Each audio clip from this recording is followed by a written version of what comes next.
Hey guys, welcome back. आज हम फिर से वापस आ चुके हैं तेंसुरा वॉल्यूम 23 की इस इंसेन जर्नी में। और भाई, अगर आपने पिछले सारे पार्ट्स नहीं देखे तो जरूर देख लेना, क्योंकि स्टोरी अब ऐसी जगह पहुंच चुकी है जहां हर सीन लिटरली सांस रोक देता है। जाहिल की मैडनेस, वेक की ट्रैजिक एंडिंग, डायब्लो की पीक फ्लेक्सिंग और बेनिमरू का गॉटियर पावर अप, सब कुछ एकदम नेक्स्ट लेवल चल रहा है। आज के इस पार्ट में हम वहीं से कंटिन्यू करने वाले हैं जहां बैटलफील्ड पर केओस अपने मैक्स पर था और वेलदानवा, इवलाजे, रिमुरु की डेस्टिनी दूसरे से टकराने वाली है। सो गाइस, हेडफोन्स लगा लो, ये वाला पार्ट सच में सिनेमैटिक होने वाला है। Let's begin. जाहिल गुस्से और डर के मिले जुले एहसास में जोर से चिल्लाता है, मानो अपनी मौत के डर को खुद पर हावी न होने देने की जिद कर रहा हो। उसके सामने वो सारे वॉरियर्स खड़े हैं जिनसे उसका पुराना रिश्ता, कड़वाहट या हिसाब बाकी था। यूकी हल्की सी मुस्कुराहट के साथ आगे आता है और कहता है, तो तुमने मुझे ही चुना है। और उसके पीछे लैपलेस, कागली, टिया और मैं तक सपोर्ट के लिए तैयार खड़े हैं। उसी भीड़ में लियोन भी है, जिसे एल्मीसिया और सिल्विया मजाक में छेड़ती है, लेकिन लियोन का इरादा साफ है। वो इस बार जाहिल के खिलाफ पीछे नहीं हटेगा। अल्टिमा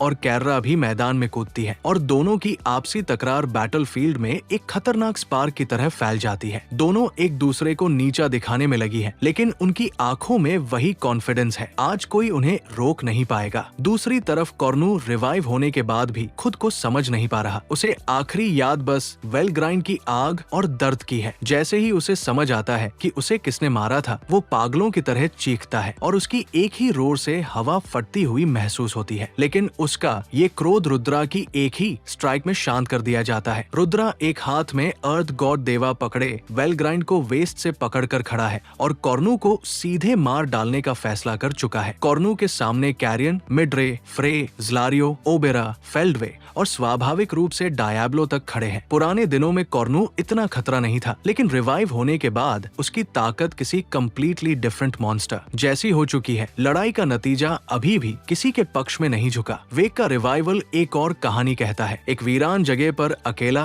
और डरा हुआ, वो पहली बार लोनलीनेस की कीमत समझता है। उसे याद आता है कि फ्यूचर टाइमलाइन में वो कैसे मरा था और अब जिंदा होना उसके लिए किसी मिरेकल से कम नहीं। वो खुशी से पागल होते हुए चिल्लाता है कि गॉड ने मुझे नहीं छोड़ा, लेकिन उसकी ये खुशी टेस्टरोसा की ठंडी हंसी से कट जाती है। वो वेग को ऊपर से ऐसे देखती है जैसे कोई टूटा खिलौना हो और हीनता बिना किसी एक्सप्रेशन के उसे याद दिलाती है। लोगों को चिपकू आदमी पसंद नहीं आते। शन तो सीधा उसे कूटने की तैयारी में है। गोबुता और रंगा उसकी वाइल्ड एनर्जी देखकर कांप रहे हैं। गबील भी सहमत है कि शन अभी भी बहुत खतरनाक है। तभी जरूडो और कुमारा आगे बढ़ते हैं, कहते हैं कि बस दुश्मन को हटाना है और वेग के खिलाफ एक नई लड़ाई शुरू हो जाती है। तीनों रिसरेक्टेड मॉन्स्टर्स, जाहिल, कॉर्नू और वेगा अपनी अपनी डायरेक्शन में बैटलफील्ड को हिला देते हैं। जाहिल की नफरत यूकी के लिए थी, लेकिन अल्टिमा और कैर्रा की रिलेंटलेस अटैक्स उसे अपनी जान बचाने पर मजबूर कर देती है। दोनों अब रिमुरु की स्लाइम सेल्स वाले अपग्रेड्स के बाद ऐसी ताकत रखती है जिसमें किसी भी फॉरबिडन मैजिक का कोई साइड इफेक्ट नहीं, कोई खतरा नहीं। उनके शरीर अब इतने परफेक्ट बन चुके हैं कि वे किसी भी डिस्ट्रक्शन को झेलकर उसी इंटेंसिटी से काउंटर कर सकती है। उन्हें देखकर यूकी, लियोन और बाकी सब समझ जाते हैं कि रिमुरु की आर्मी अब पिछली किसी भी एरा से कई गुना ज्यादा ओवरपावर हो चुकी है और फ्यूचर में इन्हें संभालना भी मुश्किल होगा। कागली की आंखों में जाहिल के लिए नफरत है, लेकिन दिल में डर भी। वो साफ समझती है कि उसकी ताकत अब जाहिल के सामने कुछ नहीं। जाहिल एक स्यूडो ड्रैगन गॉड बन चुका है जिसकी रिकवरी और डिस्ट्रक्टिव पावर किसी भी सामान्य वॉरियर की समझ से परे है। लेकिन अल्टिमा, कैर्रा की जोड़ी इतनी भयावह है कि कागली की रैशनल माइंड उसे लड़ाई से दूर रहने के लिए मजबूर करती है। इसी केओस में डायब्लो अचानक चुपचाप प्रकट होता है और अल्टिमा कैर्रा की फाइट का जजमेंट देने लगता है, जैसे कोई प्रोफेसर प्रैक्टिकल एग्जाम देख रहा हो। कागली पूछती है कि वह इस बैटलफील्ड को संभाले। कॉर्नू के पास फेल्डवे, ओबेरा, ज़्लारियो जैसे पुराने साथी उसे समझाने की कोशिश कर रहे हैं, इसलिए डायब्लो को खुद लड़ने की जरूरत ही नहीं। उधर टेस्टरोसा और हीनता वेग को घेर कर रखती है। टेस्टरोसा पहले ही स्लाइम सेल्स एब्जॉर्ब कर चुकी है, इसलिए वेग के लिए वो एक अजय दीवार बन चुकी है। वेग अब लड़ना नहीं चाहता। वो थक गया है, टूट चुका है और पहली बार समझता है कि दूसरों के लिए कंपैशन कितना इम्पोर्टेंट है। दूर से यूकी और मैं को देखकर उसकी आंखों में डर नहीं बल्कि राहत भर जाती है। कम से कम उसके अपने लोग सेफ है। वेग के मन में पहली बार एक अजीब सी फीलिंग उठती है। उसे अपनी मौत के वक्त यूकी के साथियों के लिए खुद को कुर्बान कर देने वाले बॉस से जेलसी महसूस होती है। वो सोचता है कि जिसे वो बेवकूफ समझता था, आज उसी की तरह मौत को मीनिंग वार्निंग देना चाहता है, लेकिन वेग के इस इमोशनल मोमेंट को सामने खड़ी टेस्टरोसा, हिंता, शन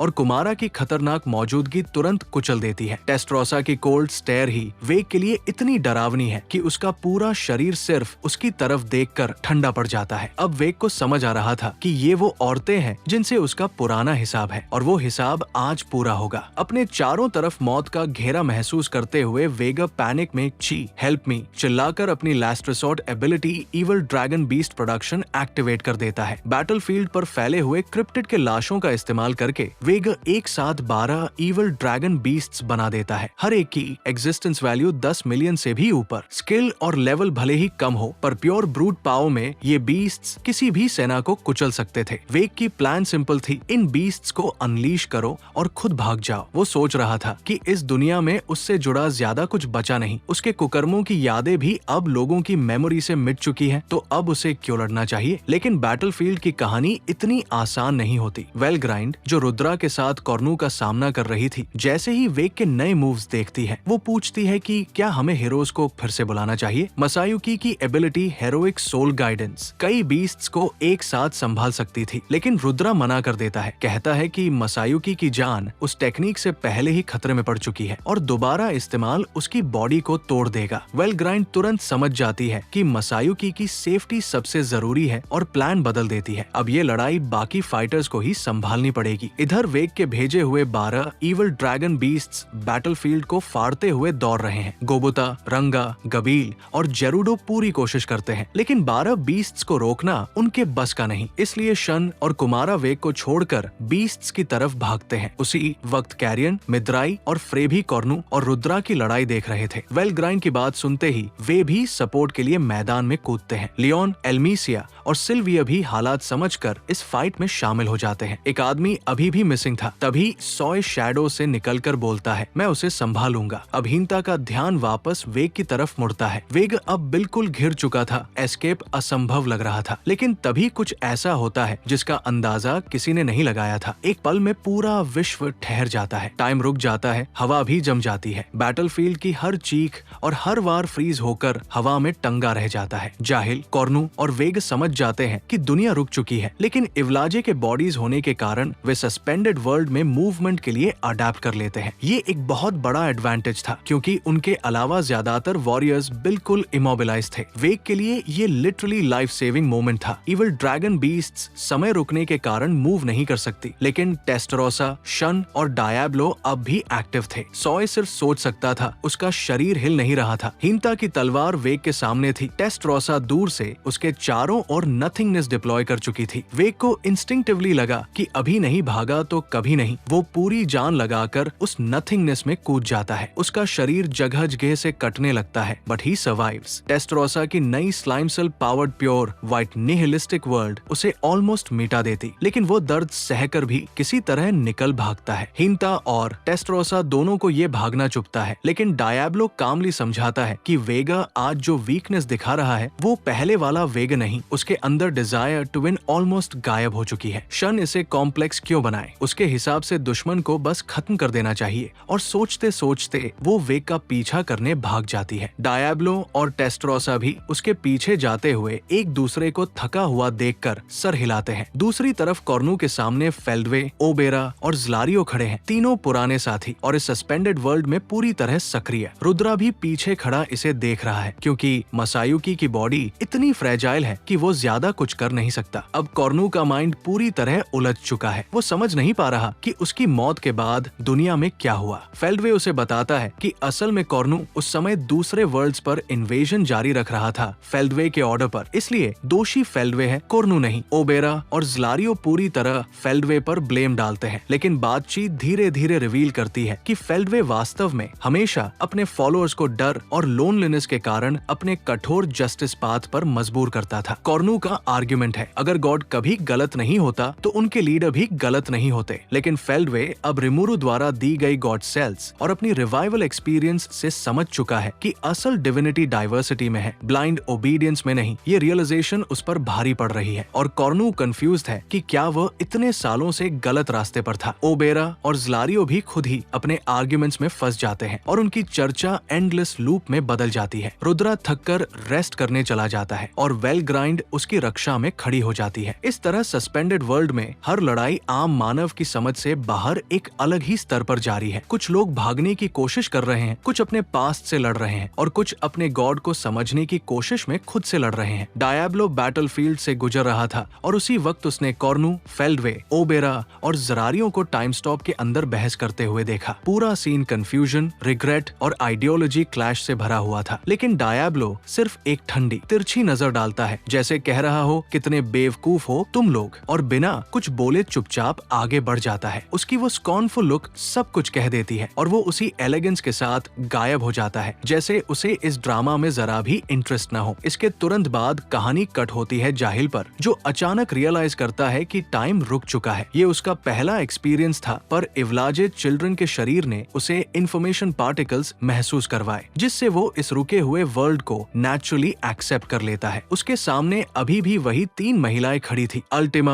और कैरा अपनी यूजुअल इंसेन एग्रेशन के साथ उसका पीछा कर रही थी और अब रूमिनास भी उनके साथ ज्वाइन कर चुकी थी। इधर यूकी भी हल्का सा टाइम डिस्टॉर्शन फील करता है और कैजुअली बोल देता है, हाँ लगता है टाइम रुक गया, क्योंकि दूसरे वर्ल्ड्स के टाइम फ्लो ऑब्जर्व करने की वजह से उसे इस सस्पेंडेड वर्ल्ड की इम्यूनिटी मिल चुकी थी, जबकि मैं, Laplace, Leon and pretty much बाकी सब पूरे फ्रीज हो चुके थे। अब जाहिल के सामने 3 हाई-टियर मॉन्स्टर्स खड़ी थी, अल्टिमा, कैरा और रूमिनास। जाहिल की गालियां सस्पेंडेड वर्ल्ड में थॉट्स बनकर गूंज रही थी और अल्टिमा लिटरली एक्साइटेड थी। उसे जाहिल की फ्रस्ट्रेशन से मजा आ रहा था। कैरा इरिटेटेड थी, रूमिनास काम एंड कॉन्फिडेंट थी। तीनों की टीम वर्क टेरिफाइंग थी, क्योंकि स्लाइम सेल्स मिलने के बाद अल्टिमा और कैरा ने रैप्ड नथिंगनेस अटैक्स सीख लिए थे, एक ऐसी टेक्निक जो उन्हें पहले खुद भी समझ नहीं आती थी और आज फाइनली अनलॉक हो गई थी। रूमिनास ने डिवाइन एंसेस्टर वाली अपनी ओल्ड मेमोरीज वापस इंटीग्रेट कर ली थी, जिससे उसकी पावर ड्रैगन क्लास तक पहुंच चुकी थी। फिर भी जाहिल को गिराना मुश्किल था, क्योंकि उसका फ्यूज्ड फॉर्म स्विम के कारण एब्सर्डली स्ट्रॉन्ग हो चुका था। जाहिल खुद अंदर ही अंदर पैनिक कर रहा था। यूकी की वजह से जो मरना चाहिए था वो रिसरेक्ट हो चुका था और इस दूसरी चांस ने उसकी ईगो और भी खराब कर दी थी। अब 3 विमेन उसे लिटरली धूल चटा रही थी और उसका एग्जिस्टेंस वैल्यू इतना बड़ा हो चुका था कि वो हर बार तुरंत रिकवर हो जा रहा था। लेकिन टाइम स्टॉप ने चीजें उसके खिलाफ कर दी। अब वो एक भी एमिशन टाइप टेक्निक नहीं चला सकता था। उसका क्वांटम स्प्लैश भी बेकार हो गया, क्योंकि सस्पेंडेड वर्ल्ड में फिजिक्स की लॉज अप्लाई ही नहीं होती। गुस्से और डर से जाहिल फट पड़ा। उसने फ्लेम किंग अग्नि वाली अपनी अल्टीमेट एन्चांटमेंट को अंदर की ओर टर्न कर दिया, यानी बाहरी वर्ल्ड में आग नहीं निकल सकती, लेकिन अपने शरीर को अंदर से जला सकता था। स्विम के पावर रिएक्टर के साथ कंबाइन होकर ये एनर्जी अनकंट्रोलेबली स्पाइक होने लगी और उसकी हीरो काने आर्मो ने उसे लिटरल मूविंग न्यूक बना दिया। जाहिल जायंट फ्लेम बॉल की तरह उछल उछल कर घूमने लगा, जहाँ टच करता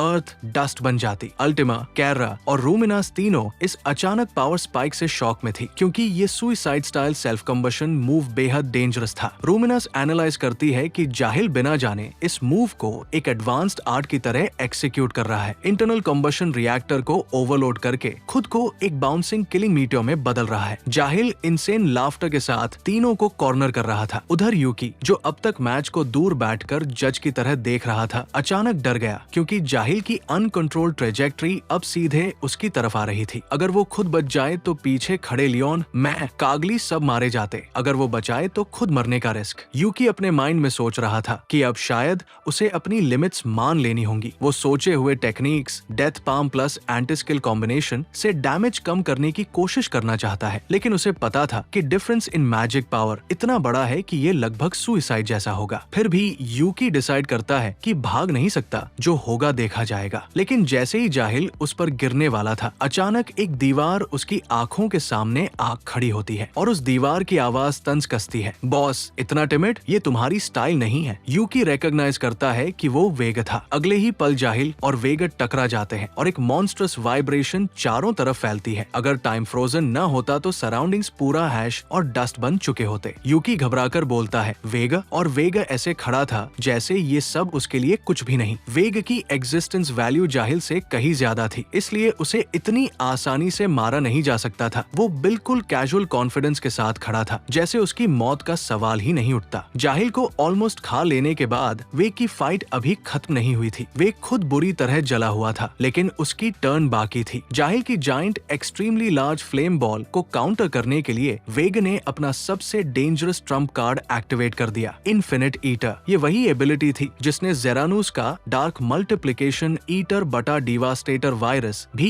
एब्जॉर्ब कर लिया था। अब इन्फिनिट ईटर किसी भी चीज को कोरोड करके उसे अपने बॉडी मास में कन्वर्ट कर सकता था। ये एबिलिटी इतनी ब्रूटल है कि यूकी की डेथ पाम और स्टील लाइफ भी इसके आगे मजाक लगती है। अब बैटल का पूरा बैलेंस पलट गया। जाहिल सुपरहीटेड कैनन बॉल था, पर वेग वो मॉन्स्टर बन चुका था जो उस कैनन बॉल को भी निगल सकता था। जाहिल फ्लेम बॉल उसे हिट करता, वेग की बॉडी टूटती पिघलती, लेकिन वो तुरंत इन्फिनिट रिजेनरेशन से रिपेयर हो जाती और लॉस्ट एनर्जी वो जाहिल को खाते हुए इंस्टेंटली रिफिल करता जा रहा था। अब ये फाइट वेग के लिए खतरा नहीं बल्कि उसकी सीधी जीत बनती जा रही थी। क्रैकलिंग आवाजों के साथ जाहिल फ्लेम बॉल जैसे वेग की पकड़ में अटकता जा रहा था। जाहिल दहाड़ते हुए उसे छोड़ने की कोशिश करता, हीट बढ़ाता, पर वेग बिना परवाह किए उसे खाना जारी रखता। सीन इतना हॉरिफाइंग था कि कोई भी नॉर्मल इंसान अपना चेहरा घुमा ले, लेकिन यूकी चुपचाप खड़ा देखता रहा। यूकी स्मग टोन में बोलता है, HMPH एक्सपेक्टेड। मैंने बेवजह टेंशन ले ली। वेग भी हंसता है, अगर मैं नहीं आता तो तुम मर चुके होते। और इसी मोमेंट में वेग के अंदर एक वियर्ड सैटिस्फैक्शन पैदा होती है। वो खुद भी नहीं समझ पाता कि उसने यूकी को बचाया क्यों। नॉर्मली वेग लोगों को स्टेपिंग स्टोन्स समझता था, दोस्ती जैसी चीज को वीकनेस मानता था, लेकिन लंबे समय की लोनलीनेस ने उसे तोड़ दिया था और आज वो बिना सोचे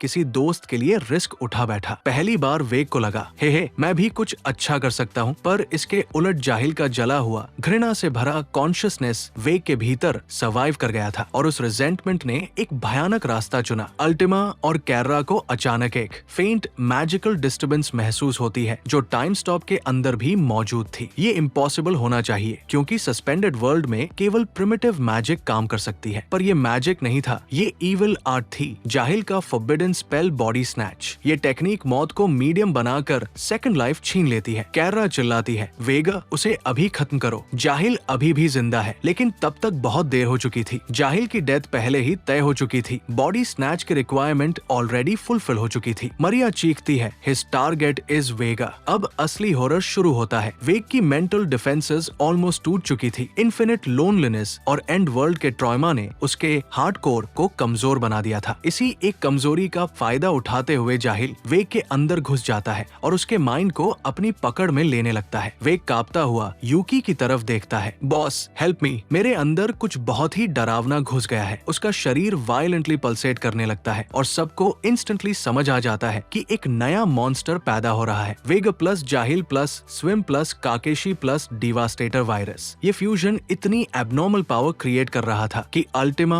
और कैर्रा भी घबरा गई थी। फिर जाहिल की इविल लाफ्टर, अब वो वेग के शरीर से बोल रहा था, वंडरफुल, कितना डिवाइन पावर है इस शरीर में। वेग का सिर जाहिल के हाथ की हथेली पर उगा हुआ था, जिंदा, दुख में चीखता हुआ, जैसे उसे टॉर्चर शोकेस के लिए जानबूझकर छोड़ा गया हो। जाहिल उसकी स्कल को बार बार क्रश करके रिजेनरेट करवा रहा था। वेग की रिगेंड पेन सेंस उसे और भी ज्यादा सफरिंग देता था। मीनवाइल जाहिल का नया रूप बदलने लगा, स्लीक, ह्यूमैनॉइड, हीरो काने ई एक्सोस्केलेटन से ढका हुआ। ये जाहिल की ओरिजिनल डिवाइन डिसाइपल फॉर्म थी, optimized with the data Vega had absorbed. Yuki ये देखकर रिजॉल्व कर लेता है, हम क्लोज दोस्त नहीं थे, पर तुम मेरे साथी थे, तुम्हें ऐसे मरने नहीं दूंगा। मरिया उसे डांटती है, तुम बिल्कुल इडियट हो, फिर भी वो उसका साथ देती है क्योंकि उसके बिना यूकी मर जाएगा। वे दोनों वियर्डली परफेक्ट पार्टनर्स की तरह फाइट मोड में सिंक हो जाते हैं। शन भी सीन देखकर इम्प्रेस्ड हो जाती है, इसमें दम है, बेकार आदमी नहीं है ये। यूकी सुइसाइड चार्ज करता है जाहिल पर और जाहिल गुस्से में शन पर टेंटेकल अटैक फेंकता है। शन ने अपनी बड़ी ग्रेट स्वॉर्ड घुमाकर जाहिल के टेंटेकल जैसे अटैक्स को एक झटके में हटा दिया। देखने में थोड़ा रफ लग रहा था, पर उसकी टेक्निक सच में इंसेन लेवल की थी। यूकी हल्की सी हंसी के साथ बोला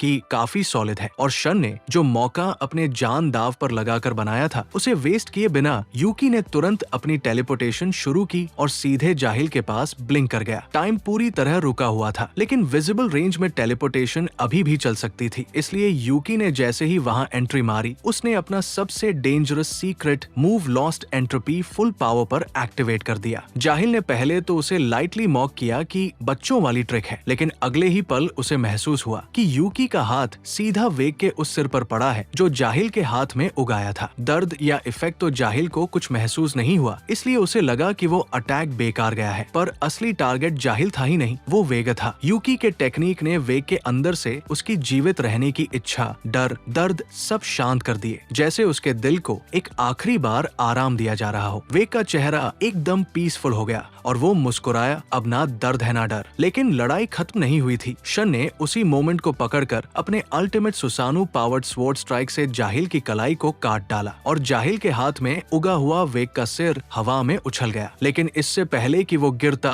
रूमिनास ने एंट्री मार दी। वो यूकी की एक्शन से जेन्युइनली प्रभावित हुई थी और उसी की तरह वेग को भी एक ग्रेसफुल एंड देना चाहती थी। अब वेग का हेड जाहिल के इन्फ्लुएंस में था। उसकी सोल फंसी हुई थी। डिवास्टेटर वायरस का कंट्रोल भी उससे छिन चुका था। अगर उसे ऐसे ही छोड़ते तो वो हमेशा डर और दर्द में जलता रहता। रूमिनास ने वेग का सिर अपने हाथों में लिया और बहुत नरमी से बोली, कम से कम इतना तो कर सकती हूँ, तुम्हें दर्द रहित मौत दूंगी, डेथ ब्लेसिंग। ये miracle level magic time stop होने के बावजूद सोल को डायरेक्टली अफेक्ट कर सकती थी। रूमिनास ने वेग की करप्ट एनर्जी, जाहिल का कर्ज और उसकी बाकी बची यातनाओं को एक साथ दबाकर खत्म कर दिया। वेग की आंखों में पहली बार सच्चा सुकून दिखा। मुझे लगा नहीं था कि कोई मेरे लिए कुछ करेगा। मैं बहुत खुश हूँ। और इसी शांति के साथ वेग की सोल फाइनली मुक्त हो गई। यूकी ने इस मौके पर टेलीपोर्टेशन कर खुद को सुरक्षित डिस्टेंस पर कर लिया। वो और मरिया यूजुअल तकरार में लगे रहे, लेकिन उनकी टीम वर्क परफेक्ट थी और इसी वजह से जाहिल और वो दोनों अलग हो गए। पर शन और रूमिनास वही फंस गए। जाहिल अब उन दोनों पर फुल रेज में टूट पड़ा। शन की इन्फिनिट रिजेनरेशन तक पीछे पड़ने लगी थी। चोटें इतनी तेजी से भर ही नहीं पा रही थी। रूमिनास उसकी इंजरीज को हाथ लगाकर इंस्टेंटली हील कर रही थी, लेकिन उसकी एनर्जी भी ड्रेन हो रही थी। दोनों यूकी पर गुस्से में थी कि वो मौका आते ही भाग गया, लेकिन अंदर ही अंदर दोनों समझ भी गई थी कि वो अपने साथियों को बचाने के लिए दूर ले जा रहा है, ताकि वो लोग टाइम स्टॉप वर्ल्ड में गलती से क्रम्बल न हो जाए। यूकी लगातार जाहिल को वेस्टलैंड की ओर खींचता गया। वो असल में शिकार नहीं बल्कि बेट का काम कर रहा था, ताकि बाकी साथी डैमेज से बच जाए। रूमिनास और शन ने उसकी स्ट्रैटेजी समझ ली और सरप्राइजिंगली फिर से उसकी मदद करने का फैसला किया। दोनों यूकी के पीछे कूद पड़ी और उसे टीज करते हुए बोली, अगर डर लग रहा है तो भाग जाना। जाहिल को ये चेज गेम पसंद आ गया। अपने नए मॉन्स्टर्स पावर को टेस्ट करने का इससे अच्छा मौका उसे नहीं मिलता। उसे लगा कि यहाँ सबको एक साथ क्रश करके वो अपनी एब्सोल्यूट सुपीरियोरिटी दिखाएगा। अल्टिमा और कैरा ऊपर से ये सब देख रही थी और रिमुरु के नाम पर फैसले ले रही थी कि कैजुअलिटीज नहीं होनी चाहिए, इसलिए वो भी इस लड़ाई में उतर गई। यूकी की टेलीपोर्टेशन ने सबको एक बैरन वेस्टलैंड में पहुंचा दिया, जहां कोलैटरल डैमेज की कोई चिंता नहीं थी। जाहिल को भी अब खुलकर खेलना पसंद आया और उसने यूकी को ताना दिया कि यही है तुम्हारी मौत की जगह। रूमिनास और शन रेडी थी कि उसे वही मार गिराए, पर यूकी अभी भी तनाव में था। जाहिल जोर से हंस रहा था, उन सबको कमजोर कह रहा था और यूकी को खास तौर पर इसलिए निशाना बना रहा था क्योंकि वो उसे पहले मार चुका था। जाहिल की नेचर बेहद पेटी और बदलेखोर थी। वो कभी किसी इंसल्ट को भूलता नहीं। वो इस वेस्टलैंड को एक प्रदर्शन स्थल की तरह इस्तेमाल करना चाहता था, जहां वो सबको एक साथ अपनी ताकत से कुचल दे। रूमिनास, शन, अल्टिमा, कैरा सब रेडी थी और यूकी सिर्फ यही सोच रहा था कि इस बार किसी तरह कैजुअलिटीज न हो। जाहिल ने उन्हें चैलेंज दिया और बोला कि अब कोई एस्केप नहीं है। उसने सबको पूरी तरह घेर लिया था, पर हीरोज भी पीछे हटने वाले नहीं थे। रूमिनास बोली कि वो उसकी मौत की बेगिंग भी एक्सेप्ट नहीं करेगी। शन उसे सीधा काट कर खत्म करने को रेडी थी और यूकी मन ही मन बोला कि चाहे वो डरा हुआ हो पर वो भागने नहीं वाला। अब ये स्टेज सेट था। वेस्टलैंड में जाहिल वर्सेस यूकी स्क्वाड का फुल पावर क्लैश। रूमिनास, शन, अल्टिमा और कैरा पूरी तरह जोश में थी। सबको पता था कि जीतना मुश्किल है, पर फिर भी सबकी वाइब वही थी कि मरना भी पड़े तो भी लड़कर मरेंगे। यूकी भी सपोर्ट मोड में चला गया और उसने सोच लिया कि कम से कम टेलीपोर्टेशन से टीम की मदद करता रहूंगा, क्योंकि उसकी डायरेक्ट अटैक्स जाहिल पर ज्यादा असर नहीं कर रही थी। लड़ाई शुरू होते ही साफ हो गया कि जाहिल अब एक अलग ही लीग में है। उसकी एग्जिस्टेंस वैल्यू करोड़ों के स्केल को पार कर चुकी थी और उसकी एबिलिटी इन्फिनिट ईटर प्लस आजी दहका उसे एक वॉकिंग डिजास्टर बना दे रही थी। अल्टिमा और कैरा अपने नए नथिंगनेस वाले मूव से लगातार दबाव बनाने की कोशिश कर रही थी। अल्टिमा के पॉइजन क्लॉस उसकी एक्सोस्केलेटन पर बेअसर जा रहे थे। कैरा की गोल्डन गन और स्वॉर्ड टेक्निक्स भी उसके आर्मोर को स्क्रैच तक नहीं दे रही थी। रूमिनास की लॉ धर्मा जैसी डिवाइन स्किल भी जाहिल टेंटेकलाम से स्मूथ काउंटर कर रहा था और शन की पावरफुल स्वॉर्ड आर्ट्स भी उसके सामने बेअसर थी। जाहिल अब अपनी पावर्स को वेग की तरह एनिमल इंस्टिंक्ट से नहीं बल्कि एक कैलकुलेटिंग मॉन्स्टर की तरह इस्तेमाल कर रहा था। वो वॉइड को भी खा पा रहा था। एनर्जी कंपैरिजन में अल्टिमा और कैरा से माइल्स आगे था और सिर्फ रॉ नंबर से ही साफ था कि लॉन्ग फाइट में उनकी डिफीट तय थी। टीम ने जल्दी से समझ लिया कि इस स्पेस पर न तो डैमेज दे पा रहे हैं और न स्ट्रैटेजी काम आ रही है। शन हमेशा की तरह सबसे पहले बिना सोचे समझे पूरी ताकत से चार्ज कर गई, जबकि बाकी 3 प्लान डिस्कस कर रहे थे कि स्टैमिना कम करके कोई मौका बने तो कौन अंतिम ब्लो देगा। कैरा अपने गॉड डिस्ट्रॉइंग बुलेट, जजमेंट और अपना ट्रम्प कार्ड फ्लैश निनोमाइज के बारे में सोच रही थी, पर दोनों अभी यूज करने का सही टाइम नहीं था, क्योंकि जाहिल कितना सह सकता है ये क्लियर नहीं था। वो रेकलेस दिखती है लेकिन अंदर से बैटल सेंस बहुत शार्प है। उसे पता था अब असली मौका नहीं आया है। रूमिनास भी समझ रही थी कि टाइम स्टॉप वर्ल्ड में बहुत ऑप्शंस अवेलेबल नहीं है। अल्टिमा शांत थी लेकिन भीतर फ्रस्ट्रेशन बढ़ रही थी। जाहिल ने उनका इरिटेशन नोटिस किया और जोर जोर से हंसकर उनकी प्राइड डेलिब्रेटली क्रश की। कमजोरो, तुम सबको हजारों साल टॉर्चर करके मारूंगा। इससे अल्टिमा और कैर्रा लिटरली फट पड़ी, पर रूमिनास ने उन्हें शांत रहने को कहा वरना एनर्जी वेस्ट हो जाती। इसी दौरान शन इतनी एग्जॉस्टेड हो चुकी थी कि इन्फिनिट रिजेनरेशन भी पीछे छूट रही थी। जाहिल ने आजी दहका प्लस हीरो काने आर्मोर कॉम्बो से उसकी एनर्जी तक खींच ली, जिसके सामने शन जमीन पर गिरकर हाफने लगी। रूमिनास उसे उठाकर पीछे खींच लाई क्योंकि आगे लड़ना सुइसाइड था। बाकी 3 भी समझ गई कि अब हालत क्रिटिकल है, क्योंकि अगर शन जैसी पावर हाउस गिर सकती है तो कोई भी गिर सकता है। जाहिल अब पूरी तरह कॉन्फिडेंट था कि वो अनबीटेबल है। वो खिल्ली उड़ाते हुए आगे बढ़ा और अल्टिमा पर लाइफ एंडिंग स्पीड से हमला किया। उसकी फिस्ट सीधे अल्टिमा के हाथों को भेदते हुए उनके चेस्ट में एक्सप्लोजन की तरह फट गई। अल्टिमा आकाश में उछलकर जमीन पर क्रैश हुई। कैर्रा ने कवर देने की कोशिश की, पर वो भी एक ही झटके में गिरा दी गई। डिवास्टेटर वायरस टेंटिकल्स ने उसे जमीन पर पिन कर लिया। अल्टिमा और कैर्रा दोनों को टेंटिकल्स ने ऐसे जकड़ लिया कि मूव करना भी एनर्जी ड्रेन था। एकदम ह्यूमिलिएटिंग स्थिति थी। रूमिनास ने अपनी लॉ धर्मा से टेंटिकल्स काटने की कोशिश की, पर जाहिल ने उसे भी एक ही पंच में दूर फेंक दिया। जैसे जैसे जाहिल की हंसी बैटलफील्ड पर गूंज रही थी, वो प्रैक्टिकली खुद को गॉड किलर मानकर इंटॉक्सिकेटेड हो चुका था। उसके वर्ड्स थे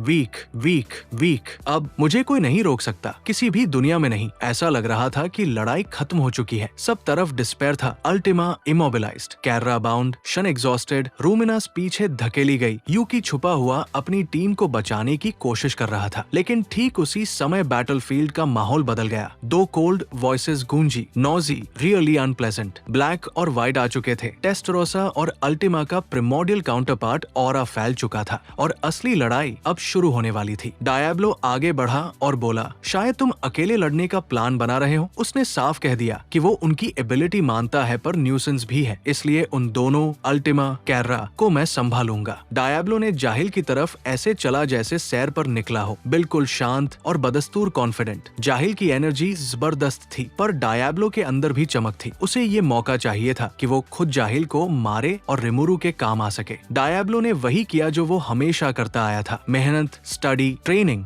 और अब उसे चमक दिखानी थी। जाहिल को डायब्लो की नजरें चुभ गई और वो बौखला उठा, हल्ला किया, लेकिन डायब्लो पर असर नहीं हुआ। उसने टेंटिकल्स के अटैक को बिल्कुल चिपक कर नहीं लिया, बल्कि स्किल और टाइमिंग से डॉज करके काउंटर किया। टेस्टरोसा, अल्टिमा, कैर्रा और रूमिनास सब स्पेक्टेटर बनकर देख रहे थे कि डायब्लो किस तरह से उस रॉ वायलेंस को एंगल से हैंडल कर रहा है। वॉइड कोलैप्स से अपने शरीर की शक्ति मैक्सिमाइज करके बॉडी कोलैप्स की स्पीड को कंट्रोल करके डायब्लो ने एनर्जी वेस्ट बिल्कुल नहीं होने दिया और मैजिक प्लस स्किल का ऐसा समन्वय दिखाया कि जाहिल से ऊपर भी निकल गया। लोग चोट खाकर भी मानने लगे कि हाँ, डायब्लो ने कुछ नया दिखाया, एक तरह का सेलेस्टियल टेक्निक जो रिमुरु के slime cells plus void collapse की समझ से निकला था। एनर्जी रिसाइकल करके कंटिन्यूअस कॉम्बैट पॉसिबल बनाना, बेसिकली एक एफिशिएंट अनडिफीटेबल स्टाइल अगर प्रेरेक्विजिट्स हो, मतलब रिमुरु का स्लाइम सेल। अल्टिमा, कैर्रा चुपचाप इम्प्रेस थी। टेस्टरोसा को भी चिट थी कि डायब्लो इतना कॉन्फिडेंट क्यों है। रूमिनास थोड़ी हठात नाराज रही कि उसे वही कुछ नहीं मिला, पर ओवरऑल डायब्लो ने उनको लेक्चर स्टाइल सिखाया कि कैसे पावर को वेस्ट फ्री यूज करते हैं। फिर डायब्लो सीरियसनेस में आया, मैजिक और सेलेस्टियल को फुल बूस्ट किया। उसका प्लान था एंड ऑफ वर्ल्ड रेक्विम जैसा स्ट्रॉन्गेस्ट सीक्रेट टेक्निक चलाकर जाहिल को मिटा देना। नाम रखा सेलेस्टियल एंड, और उसने अपने शरीर को सराउंडिंग एलिमेंट्री पार्टिकल्स खींचकर रीइंफोर्स करना शुरू किया ताकि रिकॉइल सह सके। सब तैयार था कि आखिरी ब्लो लगे, लेकिन तभी एक क्रीपी लाफ गुंजा और जैसे डायब्लो ने सेंस किया कि अब उसकी टाइम अप हो रही है, उसने समझ लिया कि कोई इंट्रूडर आ रहा है। और तभी वही हुआ जो उसने फील किया था। वेल दानवा की तरफ से रिएक्शन आया। रिमुरु के हॉलो स्वॉर्ड कैन ने उसकी डिफेंस तोड़ दी थी और नैरेटर रिमुरु बैटल में मोमेंटम ले रहा था। वेल दानवा विजिबली शेकन दिखा, एटमॉस्फेयर चेंज था और नैरेटर ने अटैक करने के चक्कर में गाय की चेतावनी पाई। इवलाजे हिलना शुरू हुआ और वो कॉम्प्लिकेशन बन गया। नैरेटर ने हेजिटेट नहीं किया, अटैक किया, पर गाय ने चेताया। इवलाजे भी मूव कर गया। नैरेटर को लगा कि सील का नहीं होना इनकन्वीनियंट है क्योंकि वो हर डायरेक्शन नहीं देख सकता। वेल्दानवा अटेंशन इवलाजे की तरफ और नैरेटर की तरफ दोनों था। लाफ एक चिलिंग थॉट की तरह सस्पेंडेड वर्ल्ड में गूंजा और नैरेटर ने बिना रुकावट आगे बढ़ना डिसाइड किया। वो जानता था कि लक साथ है, लेकिन कॉम्बैट में वो हमेशा केयरफुल रहने वाला था। इस तरह की बैटल्स जहां एंजाइटी हाई हो, नैरेटर अनकंफर्टेबल था पर फिर भी ग्रेटफुल था कि फॉर्चून मिल रही है। कुल मिलाकर सीन में डायब्लो ने एक बड़ी डिस्प्ले दी। सेलेस्टियल एंड के लिए चार्ज किया पर समय ने उसे काट दिया क्योंकि बैटलफील्ड पर रिमुरु वेल्दानवा के सिचुएशन ने सब कुछ बदल दिया। और यही वजह थी कि नैरेटर रिमुरु ने अटैक करते हुए कहा कि अभी रुकना नहीं है, क्योंकि वेल्दानवा का एटीट्यूड अंतिम सीमा पार करने वाला लग रहा था। पर साथ ही इवलाजे के मूव ने पूरा प्लान कॉम्प्लिकेट कर दिया, यानी टेंशन स्पाइक हुआ और फाइट की डायरेक्शन अचानक बदल गई। इसलिए मैंने पीछे क्या हो रहा है इसकी फिक्र किए बिना पूरी ताकत लगा दी। बेकार है, मेरी तलवार आसानी से रोकी गई। वेल्दानवा के चेहरे से पता चल रहा था कि ये स्वाभाविक नतीजा था, पर मुझे जल्दी नहीं थी, चूंकि मुझे लगा था कि मैं इसे वैसे भी स्वीकार कर सकता हूँ। मेरा असली चुनाव अब आने वाला था। वापस आओ सील, मैंने अपना दाहिना मुट्ठी कसकर किया और अपनी पूरी ताकत से वेल्दानवा के बाएं गाल पर मुक्का मारा। वो स्टील पर मुक्का मारने जैसा ज्यादा प्रतिक्रिया दे रहा था, इसलिए मुझे लगा शायद नुकसान ना हो। फिर भी मेरा लक्ष्य सील को बचाना था। नतीजा अब भी अनिश्चित था। मैं अभी लौटी हूँ मास्टर। खैर तो मैं जीत गया। सॉरी वेल्दानवा, अब हारना मेरे लिए मुमकिन नहीं। मैं सील की वापसी देखकर संतुष्ट और खुश था, लेकिन अचानक मुझे लगा कि मेरी विजिबिलिटी कम हो गई। नहीं, मेरी ओमनीपोटेंट परसेप्शन वैसी ही थी, पर आंखों की पोजीशन उसने वही आदमी जैसा रूप लिया था जो उसने जिंदगी में लिया था। थोड़ी सुंदर बना ली थी, पर अचानक ही वो फिर से परिचित ब्यूटीफुल गर्ल शिजुसेन मॉडल में लौट आया।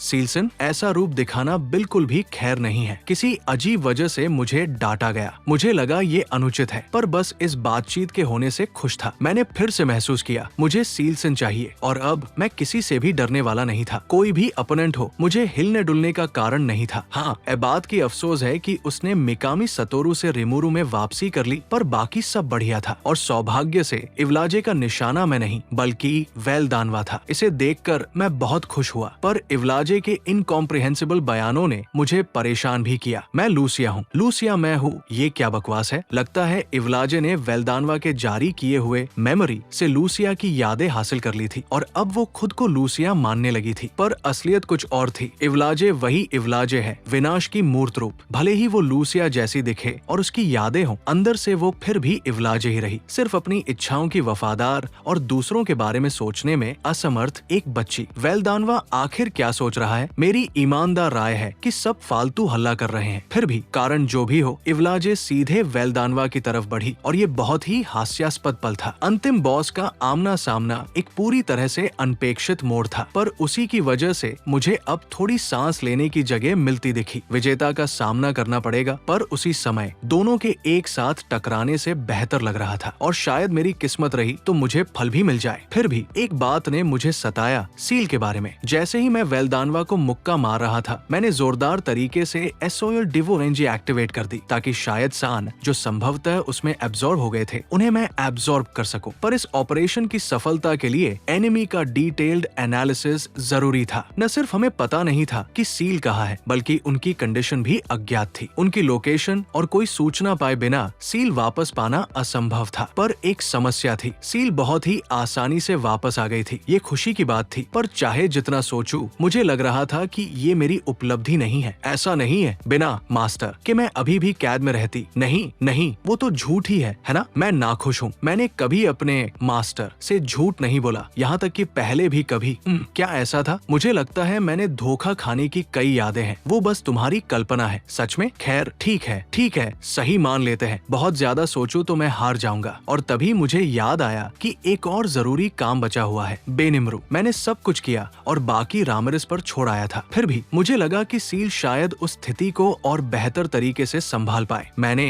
इंस्टेंटेनियस मूवमेंट टेलीपोर्टेशन से बेनिमरू के पास कदम रखा। ओ रिमुरु, तुम यहाँ क्यों हो? नहीं, मैं बेनिमरू के बारे में चिंतित था। बीइंग और यूसी एचएन का मैजिक कोर चलना शुरू हो गया है और स्टेबल है, पर अभी तक जागा नहीं है। लगता है कि उसकी सेफ्टी में कोई शंका हल्का नहीं तो मैं राहत महसूस कर रहा था। ठीक उसी वक्त मुझे पीछे से एक प्रेजेंस महसूस हुई। अरे तुम तो काफी आराम से बैठे दिख रहे हो। गाय था, लगता है वो भी मेरी नकल कर रहा है और टेलीपोर्टेशन का इस्तेमाल कर रहा है, पर दिखता है वो उतना सहज नहीं कर पा रहा। मेरे पास समय नहीं है, मैं बेनिमरू को जगह देना चाहता हूँ जब मैं कर सकूं। रास्ते में मत अड़ो, मैंने मन ही मन कहा और जवाब दिया। फिर भी गाय और मैं और इन्वॉल्व हो गए। तो इवलाजे को अकेला छोड़ देना ठीक है क्या? बस यही कहना था। गाय, क्या तुम्हें इवलाजे को रोका जाना बेहतर नहीं लगता बजाय सिर्फ देखने के? अगर वो ये सारा बोझ मुझ पर डालने वाला था तो कम से कम उसे भी पूरा करना चाहिए था। मैंने हल्के से शिकायत की पर उसने चौंक कर जवाब दिया, चुप कर। अगर मैंने बीच में अपनी तलवार निकाली होती तो और ज्यादा खतरा होता। अगर ऐसा हुआ होता क्या तुम उसकी जिम्मेदारी लेती? नहीं, मैं नहीं लूंगा। इसलिए सही जवाब ये था, उस मामले में मेरे लिए कुछ भी नहीं कर पाने के अलावा कोई रास्ता नहीं। कोई बात नहीं। गाय और मैंने एक दूसरे से सिर हिलाया। अजीब बात है कि ये दोनों सरप्राइजिंगली अच्छे दोस्त लगते हैं। वैसे रुको थोड़ी देर। मैंने इनकार करने के बाद मैंने सील से कहा कि बेनिमरू की जांच करे। ये एक शानदार चाल है। सच में प्रोसीजर परफेक्ट लग रहा था। रामिरेस की मदद से जिस डीमन कोर ने उसके हृदय का काम किया था वो जोर से धड़क रहा था। तब क्यों बेनिमरू जाग नहीं रहा? मास्टर ने बेनिमरू में थोड़ा ज्यादा शक्ति डाली है और लगता है उसकी शरीर संरचना उसे सहन करने के लिए बदल रही है। ओह, समझा। क्या मेरी गलती थी? मुझे बाद में बताया गया कि बेनिमरू की रेस बदल गई। वो अब डीमन की गॉड जैसी नहीं बल्कि एक top ranking holy demonic asperity flame and dragon Ryu demon की बन गया था। ये गलती नहीं थी तो ठीक है। मैंने चुपचाप नजर हटा ली और प्रेटेंड किया कि मैंने नहीं देखा। सबके साथ अनएक्सपेक्टेड चीजें हो सकती है। अगर सील होती तो ऐसा नहीं होता। आखिरकार ये पहली बार था जब मैं अकेले ही इलाज कर रहा था तो मुझे इसे स्वीकार करना पड़ा। हो सकता है ये अनावश्यक इंजेन्युइटी की वजह से हुआ हो, पर चूंकि कॉजल रिलेशनशिप पुष्टि नहीं हो सकती थी इसे अनदेखा कर दिया जाना चाहिए। जाति बदलना बड़ी बात नहीं है और बेनिमरू सुरक्षित है तो मैं ठीक मानता हूँ। मैंने अपना मन बदल लिया। तो क्या तुम चाहते हो मैं तुम्हें जगा दूं? हाँ, मैं चाहूंगा। जैसे ही उसने इच्छा की बेनिमरू जाग उठा। ये इतना आसान था कि मैं हैरान रह गया। रिमुरुसमा, ओह हाँ, मैं खुश हूँ कि तुम सुरक्षित हो। वो मेरी लाइन थी, पर रुको, मैं ठीक कैसे हूँ? खैर ठीक ही तो है। ठीक है शायद। जैसे ही उसने कहा बेनिमरू अचानक खड़ा हो गया। मुझे बहुत अच्छा लग रहा है। शायद इसलिए कि रेस बदल गया और मैजिक एसेंस और एनर्जी की मात्रा बहुत बढ़ गई है। पर गाय मेरे पास था इसलिए मैंने बेवजह कुछ कहा नहीं। मैंने अपना मुंह बंद रखा और संक्षेप में अपना काम बताया। ठीक है, तो वहाँ कुछ गड़बड़ कर रहा है। क्या तुम वहाँ जा सकते हो? मुझे चिंता है कि शन और कैर्रा कुछ बेवकूफी कर रहे होंगे। मुझ पर छोड़ दो। अभी मुझे ऐसा लग रहा है कि मैं किसी से भी नहीं हारूंगा। ओह भरोसेमंद। या तो मैंने सोचा, ओह मेरी तलवार टूट गई, बेनिमरू ने निराश लहजे में कहा। पर उसने कहा, कोई बात नहीं, मैं एक रिप्लेसमेंट ढूंढूंगा। और कूदने ही वाला था इसलिए मैंने जल्दी रोका। अरे बेनिमरू कुन, क्या चाहते हो? पता नहीं, कुछ नहीं। मैंने कभी तुम्हें आत्महत्या करने का आदेश नहीं दिया। किसी शक्तिशाली दुश्मन के बिना हथियार के पुराने। मैं एक नया वेपन ढूंढ लूंगा, तो कृपया थोड़ा रुको। ठीक है, अच्छा है। मुझे याद आया कि मैंने कुछ स्पेयर वेपन्स इमेजिनरी स्पेस में रख रखे थे। मैं उन्हें निकाल कर बेनिमरू को देने वाला था, पर रामिरेस ने पहले ही एक वैन निकाली। ये कुछ ऐसा था जो मुझे लॉर्ड वेल्दानवा ने सौंपा था, पर वो ट्रेजर वॉल्ट में रखा था। मैं इसे तभी निकाल नहीं सकता था जब मैं इस रूप में नहीं था, तो मैंने पूरी तरह से भूल ही गया था, समझा? और नाम के मामले में मुझे पूरा यकीन है कि ये प्रॉस्पेरिटी अल्ता था।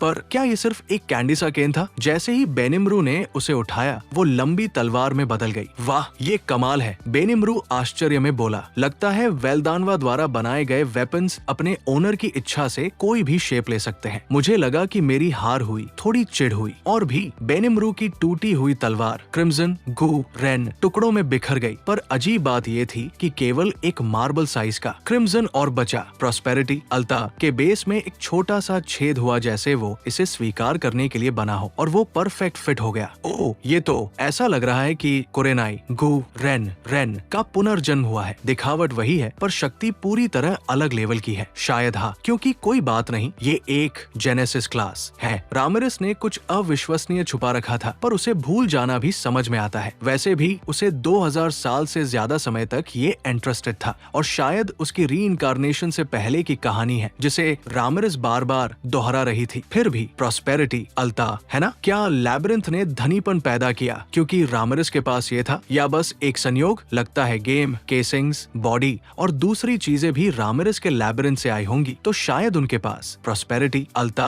के आशीर्वाद से अनिश्चित फायदा आया होगा। किसी भी तरह मुझे इसे कुरोबी के साथ बैटल के बाद रिसर्च करने का मन हुआ। ठीक है, तब मैं कुरोबी से कह दूंगा कि लड़ाई के बाद मेरे लिए नई तलवार तैयार कर दे, पर अभी मैं बस इसे बोरो करूंगा। मैं आभारी रहूंगा कि आपने इसे उधार लिया, लेडी रामिरेस। कोई बात नहीं, कोई फिक्र मत करो। रामिरेस पर भरोसा करके मैंने बेनिमरू के लिए वेपन तैयार कर दी। अब कोई चिंता नहीं। ठीक है बेनिमरू, मैं तुम पर भरोसा करती हूँ। समझ गया, चाहे जो भी एनिमी हो मैं उसे हरा दूंगा। बेनिमरू निडर हंसा। ऐसे में मैं चाह रहा था कि बेनिमरू और जीजन रीइंफोर्समेंट में शामिल होकर कुछ करे, पर बेनिमरू अभी रिवाइव हुआ था, इसलिए वो ज्यादा नहीं कर सकता था। मैंने फिर ध्यान जीजन की तरफ मोड़ा जो बेनिमरू की रक्षा कर रहा था। जेडी जायुन, तुम भी हेल्प करो। मेरा इच्छा। जीजन खुशी से जवाब दिया। वहाँ भी वे अपनी पूरी कोशिश कर रहे थे और बेनिमरू और जीजन के ज्वाइन होने से शायद हम कुछ कर पाएंगे। इस विश्वास के साथ मैंने बेनिमरू और जीजन को विदा किया। डायब्लो के सामने जाहिल चिंतित हो रहा था। वजह थी कि डायब्लो उसे ओवरवेल्म कर रहा था, जबकि जाहिल की धारणा में डायब्लो उससे इंफीरियर था। चोदना, क्या हो रहा है? मैंने इतनी ब्रूटल और पावरफुल शक्ति पाई है। जाहिल के किसी भी अटैक का डायब्लो पर असर नहीं हो रहा था। यहाँ तक कि डार्कनेस मल्टीप्लिकेशन डिवारर, डिवास्टेटर वायरस से भरे अटैक्स भी डायब्लो के डिप्लॉयड नथिंगनेस से नलिफाई हो रहे थे। इस हालत में डायब्लो को डिवार कर उसे पावर में बदलना असंभव था। इसलिए जाहिल ने अपना टारगेट बदलकर दूसरों की तरफ किया, पर उसकी निराशा और गुस्से के बावजूद वहाँ मौजूद लोग इतनी आसानी से मरने वाले नहीं दिखे। Ultimate ability, ultimate skill, evil dragon king आजी दहका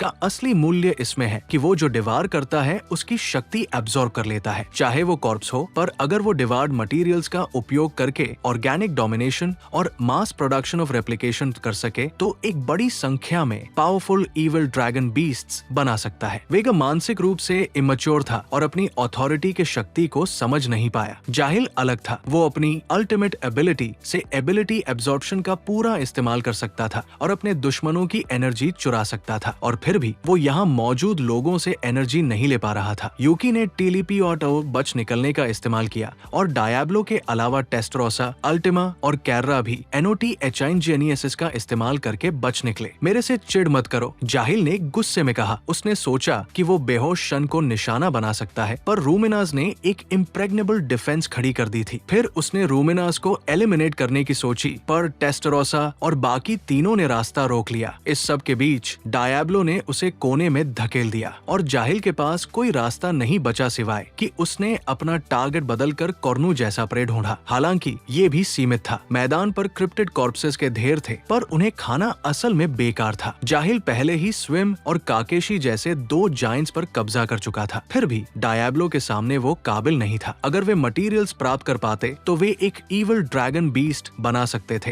पर सस्पेंडेड वर्ल्ड में उसे मूव कराना असंभव था। ये एक शक्तिशाली शक्ति थी, पर मौजूदा स्थिति पलटने के लिए निर्णायक नहीं थी। जाहिल खींच रहा था, पर वो सोच रहा था कि कोई रास्ता है कि वो इससे बाहर निकल सके। फिर मैंने देखा कि थोड़ी दूर कुछ लोग आराम से बातचीत कर रहे हैं। फेल्डवे और बाकी कॉर्नू को मनाने की कोशिश कर रहे थे। मनाया आधा पूरा हुआ ही था। वास्तव में एक रिलैक्स्ड बातचीत होने ही वाली थी। जाहिल के लिए ये एक स्थिति थी जिसे वो अनदेखा नहीं कर सकता था। सब लोग स्ट्रॉन्ग थे। अगर वो उन्हें खा लेता तो नई शक्तियां मिल सकती थी, और वो समझ रहा था कि यही तरीका होगा अपनी मजबूरी से निकलने का। डायब्लो से बचना बहुत मुश्किल था, पर जाहिल ने सोचा कि अब अपनी ताकत समेटने का वक्त है। इसलिए उसने अपने सामने कॉर्नू जैसा एक इविल ड्रैगन बीस्ट बना दिया और उसके पीछे मुड़कर भागने का दिखावा किया। भागने के बजाय जाहिल का लक्ष्य कॉर्नू था। उसका विश्वास था कि अगर वो कॉर्नू के पास मौजूद हप्तकी की शक्ति को एब्जॉर्ब कर लेगा तो वो परफेक्ट बन जाएगा। पर उसकी इच्छा पूरी नहीं हुई। चंदा, मैंने सोचा था। मेरे पीछे मैंने डायब्लो को खींचते हुए कहा सुना। जाहिल सस्पिशियस हुआ कि वे उसके पीछे नहीं आए, पर वजह सामने आई जब एक मौजूद प्राणी उसके सामने आया। वो जीजन था। जीजन का एक मुक्का जाहिल को हवा में उड़ा गया। बस इतना ही हुआ और जाहिल की बहुत सी एनर्जी चली गई। चोदना, क्या हुआ? किसने मेरे साथ ये किया? मैं सोर्सरर ई एम्पायर, और वो घबरा गया। जाहिल फिर से संतुलन हासिल करने में कामयाब हुआ, पर बस इतना ही कर पा रहा था। बेनिमरू जाहिल के सामने खड़ा हो गया। इस बंदे को मेरे हवाले कर दो। ये सुनकर डायब्लो ने कंधे उचका दिए। मैंने सोचा, मुझे पता था ऐसा होगा। ठीक है। जीजन ने बस सिर हिलाया, बाहें मोड़ी और देखने के लिए तैयार हो गया। शुरू से ही रिमुरु ने उसे बेनिमरू की मदद करने का आदेश दिया था, तो उसने सोचा कि अगर कुछ हुआ तो वो बस कदम उठाएगा। किसी और के साथ मामला अलग हो सकता था, पर बेनिमरू के साथ हस्तक्षेप करने की जरूरत नहीं थी। डायब्लो ने उम्मीद से कहा कि बेनिमरू दोनों को भी रिमुरुसुमा की शक्ति मिली है और वो आखिरकार एवोल्यूशन की चरम पर पहुंच गया है। अच्छा, इसलिए तुम अच्छा महसूस कर रहे हो। सच में बेनिमरू मौत के करीब पहुंचकर वापस आया था और उसकी शक्ति में काफी वृद्धि आई थी, या यूं कहें कि वो सचमुच मर गया और फिर लौटा, और रिमुरु का ब्लड स्लाइम सेल्स उसके शरीर में बह रहा था। इसने एक अविश्वसनीय मात्रा में मैजिकल एनर्जी एब्जॉर्ब कर ली, बेनिमरू के शरीर को बहुत मजबूत बना दिया। नतीजा ये हुआ कि उन्होंने हाईएस्ट लेवल के होली डिमोनिक स्पिरिट्स पाया, फ्लेम, एंड ड्रैगन, रयु, ओनी, की, जिन्हें सब ड्रैगन स्पीशीज कहा जा सकता है। उसकी एग्जिस्टेंस वैल्यू आसानी से 40 मिलियन से ऊपर थी और वो प्रॉस्पेरिटी अल्ता द्वारा, जिसने रामिरस से उधार ली थी, उसे अपना मालिक मानती थी। इसलिए वर्तमान बेनिमरू के पास प्रॉस्पेरिटी अल्ता की शक्ति जुड़ चुकी थी और हिडन एग्जिस्टेंस वैल्यू करीब 100 मिलियन के करीब थी। डायब्लो ने इसे सही तरीके से पढ़ा। हे भगवान, तो रिमुरुसुमा इस मौके का उपयोग बेनिमरू दोनों को एक्सपीरियंस देने के लिए करना चाहता है। ऐसे में लगता है मेरी बारी फिर नहीं आएगी। ये समझते हुए भले ही उसे अफसोस हुआ कि वो जाहिल पर आखिरी बार खुद नहीं कर पाया, उसने माना कि ये भी रिमुरु की इच्छा थी। पर एक इंसान ऐसा था जो अभी भी सहमत नहीं था। कॉर्नू की एंट्री वहीं से शुरू होती है जहां उसे अचानक जाहिल की तरफ से आती हुई तीखी मर्डरस इंटेंट महसूस होती है और वो ईगो से भरा हुआ बोल पड़ता है, क्या हुआ छोटे कीड़े, मेरी तरफ घूर क्या रहा है, थोड़ी सी पावर क्या मिल गई, खुद को बड़ा समझने लगा। असल में कॉर्नू की ओवर कॉन्फिडेंस हप्तकी के साथ मर्ज होने के बाद और भी बढ़ चुकी थी। अब उसकी बैक पर गोल्डन क्रिम्सन झिलमिलाते विंग्स थे, जिन्हें देखकर उसे खुद पर और भी ज्यादा भरोसा होने लगा था। उसका मेन भरोसा उसकी नई मिली एबिलिटी टेलीपोर्टेशन पर था। उसके दिमाग में सिंपल कैलकुलेशन था, अगर हालात बिगड़े तो मैं एक झटके में गायब हो जाऊंगा। और सच कहूं तो यूनिवर्स में टेलीपोर्ट जेन्युइनली यूज कर सकने वाले लोग गिने चुने थे, तो कॉर्नू की सोच पूरी तरह बेकार भी नहीं थी। लेकिन उसके आसपास के लोग बहुत परेशान थे। फेल्डवे, ज़लारियो और ओबेरा उसे लगातार शांत करने की कोशिश कर रहे थे, मगर कॉर्नू सुनने को तैयार नहीं। फिर भी फेल्डवे उसे संभाल लेता। ठीक तभी जब कॉर्नू रिमुरु की तरफ देखकर कोई बकवास शुरू करता, लेकिन उससे पहले ही फेल्डवे मजबूर होकर उसकी कॉन्शियसनेस सीज कर लेता है ताकि वो खुद को और दूसरों को मुसीबत में न डाल दे। ज़लारियो और ओबेरा भी इंस्टेंटली अग्री करते हैं, क्योंकि अगर डायब्लो या जीजन का ध्यान कॉर्नू पर चला गया तो पूरा ग्रुप खत्म हो सकता था। कॉर्नू को ये समझना चाहिए था कि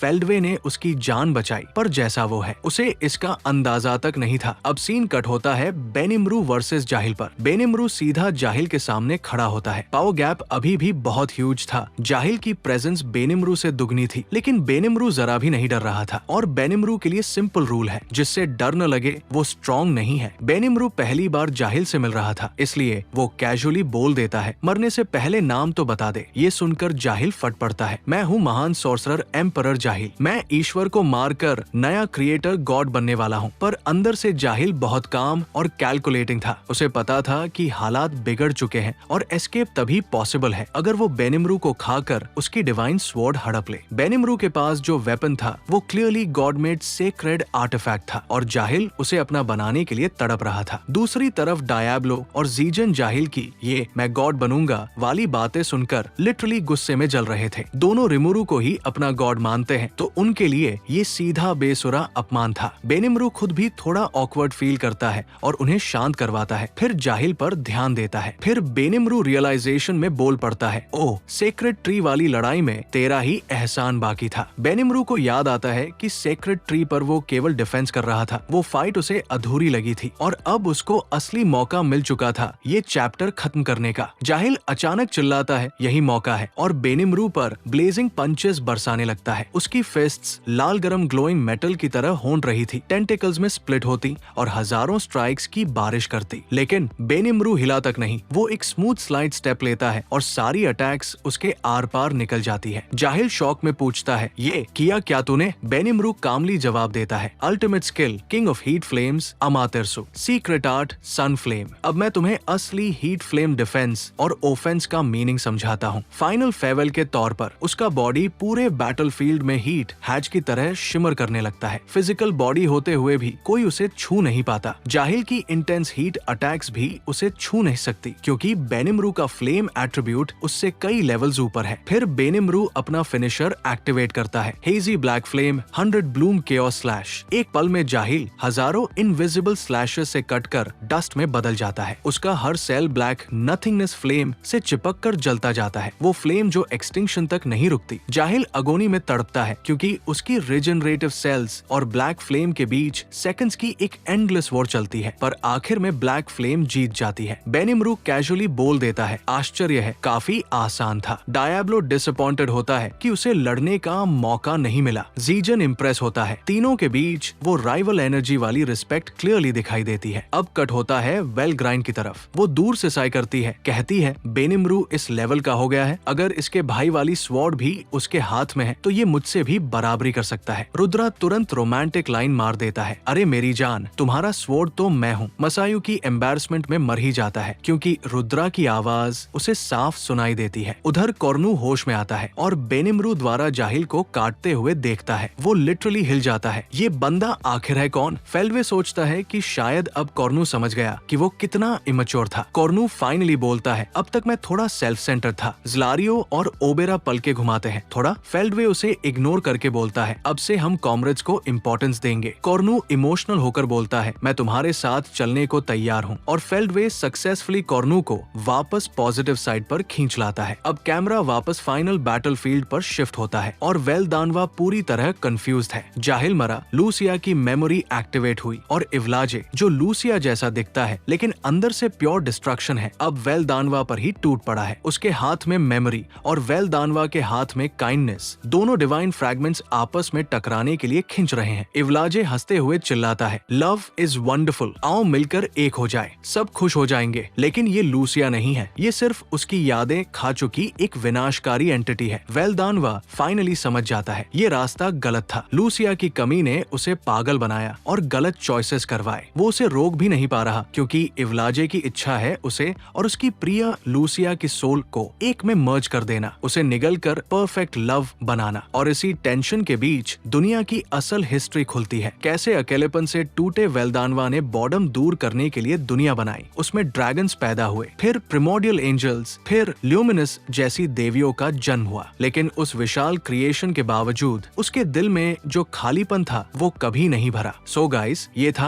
आज का पूरा एपिक पार्ट। और भाई सच बताओ, वॉल्यूम 23 अब हर चैप्टर में इतना एक्सप्लोसिव होता जा रहा है कि लगता है एनीम वर्जन आएगा तो पूरी इंटरनेट ही हिल जाएगी। बेनिमरू का मॉन्स्ट्रस पावर अप हो, डायब्लो का काम रेज मोड हो, या वेलदानवा और इवलाजे का ट्रैजिक डिवाइन क्लैश, हर मोमेंट लिटरली गूज बम्प्स है। अगर आपको ये पार्ट पसंद आया हो तो लाइक, शेयर और कमेंट जरूर कर देना क्योंकि अगला पार्ट इससे भी ज्यादा डेंजरस होने वाला है। मिलते हैं अगले वीडियो में। Till then stay hyped, stay connected और तेनसुरा की इस इंसेन दुनिया में खोए रहो।